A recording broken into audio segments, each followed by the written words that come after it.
שבועי וחרמי ובכל נמי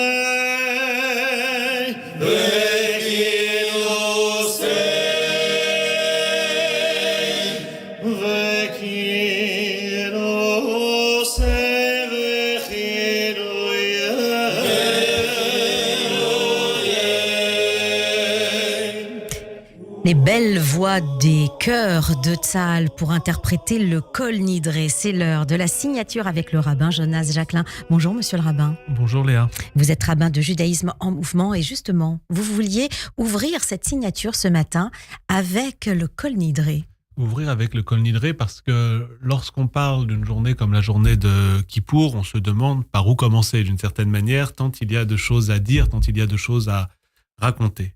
Et je serais tenté de répondre, commençons par le commencement et par Kol Nidré, qui est un texte, une prière tout à fait particulière, dans le sens où, pour ma part en tout cas, je ne peux pas l'entendre sans ressentir une profonde émotion qui me ramène à l'enfance et qui d'une certaine manière nous connecte avec l'histoire au-delà des générations, tant cette mélodie est ancienne et tant nos ancêtres ont été attachés à ce texte.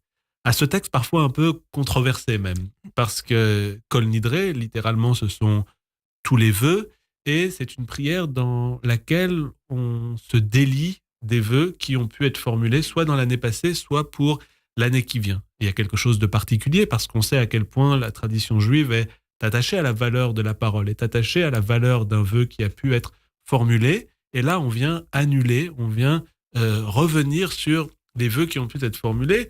Et non seulement on fait cela, mais avec le risque de prêter le flanc à des critiques très sévères. Et on sait qu'au travers de l'histoire, beaucoup d'antisémites sont venus dénoncer, calomnier, attaquer les Juifs en disant comment est-ce qu'on peut faire confiance à un peuple qui chaque année revient sur ses vœux, qui chaque année revient sur ses engagements. Alors évidemment, il ne s'agit pas des engagements qui auraient pu être pris vis-à-vis d'autrui, mais c'est plutôt des engagements vis-à-vis de soi-même, c'est plutôt des engagements qui n'ont pas une incidence sur le bien-être de notre prochain, mais souvent la chose a pu être comprise comme ça. Et beaucoup de rabbins, là encore au travers de l'histoire, ont voulu revenir sur la lecture du Kol Nidré et se sont dit il faudrait tout bonnement et simplement faire sortir le texte de la liturgie de Kippour, mais les Juifs l'aimaient tellement que finalement il est resté et qu'il n'a jamais été possible de le faire sortir. Et on peut s'interroger sur le sens de ce texte qui évidemment insiste sur nos faiblesses, nos fragilités, et il y a un commentaire, une interprétation que j'aime beaucoup, qui est celle du rabbin Moshe Mordechai Epstein, qui vivait il y a plus d'un siècle, il est mort en 1933. Et qu'est-ce qu'il nous dit lui ? Il nous dit le Kol Nidré, en réalité, il ne faut pas le lire comme une prière dans laquelle on viendrait défaire, délier les vœux que nous avons pu formuler, mais il faut plutôt le lire comme un aveu, comme une confession de la faiblesse humaine, de notre manque de consistance souvent, et se dire, évidemment, on ne doit pas prendre ça au pied de la lettre, évidemment, il ne s'agit pas de défaire nos vœux, mais au début de Kippour, de nous montrer tels que nous sommes, avec nos faiblesses, nos fragilités, et c'est seulement en étant conscient de ces faiblesses et de ces fragilités qu'on est capable d'avoir une journée de Kippour qui a du sens, et dans laquelle on va travailler sur son repentir. Mais alors pourquoi cette notion de faire table rase et de montrer que finalement les vœux qu'on se fait à soi-même sont annulés ? Pourquoi est-ce que c'est lié à la notion de pardon ? Alors, c'est lié à l'idée d'un recommencement. Et il y a un autre sage, alors la tradition plus chassidique, celui-là, Rabbi Deligens, qui nous dit la teshuva, ce n'est pas rafistoler un vieux vêtement. C'est être capable de le découdre complètement et de remettre la pièce sur le métier et de repartir à zéro. Alors, il y a un paradoxe parce qu'il s'agit de prendre la même pièce de tissu et nous-mêmes, et la Léa d'aujourd'hui, c'est la Léa de la semaine prochaine en tant que personne, mais on l'espère avec la possibilité de s'amender, de recommencer et de se dire dans la vie, on n'est jamais prisonnier d'un déterminisme, on n'est jamais prisonnier d'un chemin dans lequel on se serait engagé, mais on a toujours la possibilité de faire marche arrière, de prendre un chemin de traverse et d'avoir un départ qui est nouveau. Donc on se pardonne d'abord à soi-même. C'est une grande question. On doit être capable, en tout cas, de voir nos personnalités telles qu'elles sont, de la manière la plus crue, sans jamais se mentir, et à partir de cela, essayer de s'amender.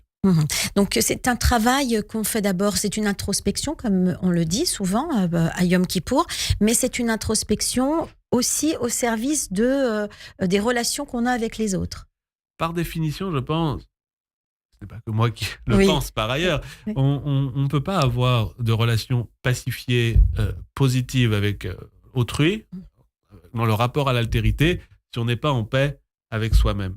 Et souvent, on voit les personnes qui sont très souvent dans le conflit, qui ont des relations difficiles à leur entourage, des personnes qui ne sont pas tout à fait au clair avec elles-mêmes, n'ont pas forcément travaillé sur elles-mêmes. Et vous allez me dire, ça me fait penser à un autre enseignement du Rabbi de Kotsk, celui-là, qui nous dit qu'il a essayé de changer le monde, qu'il n'y est pas parvenu, qu'il a essayé de changer les gens de son pays, il n'y est pas parvenu, ceux de sa ville, il n'a pas avancé non plus, sa famille, pas plus de résultats, et c'est seulement en étant capable de se changer lui-même qu'il arrive au fur et à mesure à aller vers les autres pour chercher un changement. Donc l'idée de Kippour, c'est l'idée avant tout d'une intériorité, et on doit être capable de travailler sur soi, on doit être capable de se transformer soi-même, d'avoir un rapport sain, authentique, réel à la Teshuvah, pour être capable, on l'espère par la suite, d'infuser et d'aller vers les autres pour non pas prêcher la bonne parole,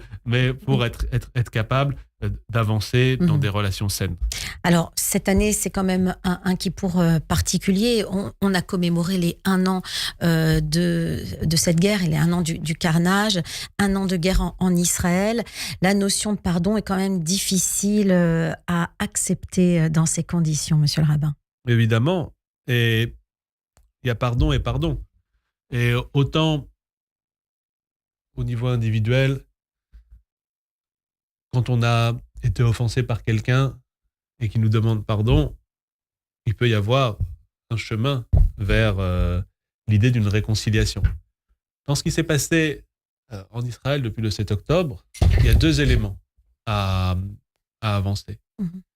Le premier, c'est le fait que tous les ennemis du peuple juif, parmi tous les ennemis du peuple juif, il n'y en a aucun qui a demandé pardon. Et il n'y a pas de pardon gratuit qui serait avancé. Il n'y a pas de pardon qui serait fait sans demande claire, concrète, consciente de la part de celui qui s'est mis en faute, qui a été le criminel, en l'occurrence. Et l'autre élément, la raison pour laquelle il n'y a pas de pardon possible, c'est que tous ceux qui ont été tués le 7 octobre, qui ont été massacrés, tous ceux qui sont tombés au combat depuis cette date, ils sont morts, ils n'ont pas la possibilité de s'exprimer, de dire un quelconque pardon, et donc c'est trop tard. Ceux qui se sont rendus coupables de ces crimes portent jusqu'au bout une culpabilité, et il n'y a aucun pardon possible, puisque ceux qui sont morts ne peuvent plus parler, ne peuvent plus rien exprimer, et donc il n'y a pas de pardon dans des circonstances comme celle-là. En tout cas, il est clair que cette journée du Yom Kippour, nous aurons nos cœurs et nos esprits tournés vers toutes les victimes. Vers le pays d'Israël. Et on sait, vous savez, dans l'après-midi de Kippour, il y a tout un office, l'office de Yizkor, qui est consacré au souvenir des disparus. Et on doit se souvenir que cet office, originellement, il est né après les croisades. Il est né après les massacres perpétrés par les croisés sur le chemin de la terre d'Israël. Et on doit être capable de se dire, cette année plus particulièrement, que de même qu'on se souvient que c'est une partie de l'office qui a été créé pour se souvenir des morts dans les persécutions au Moyen-Âge. Et après, cette année, il est particulièrement consacré au souvenir, à la mémoire de ceux qui ont été tués depuis le 7 octobre en Israël. Merci, monsieur le rabbin Jonas Jacquelin, rabbin de judaïsme en mouvement et bon jeune de Kippour, si je peux le dire. Somkal et Khatima Tova. Merci.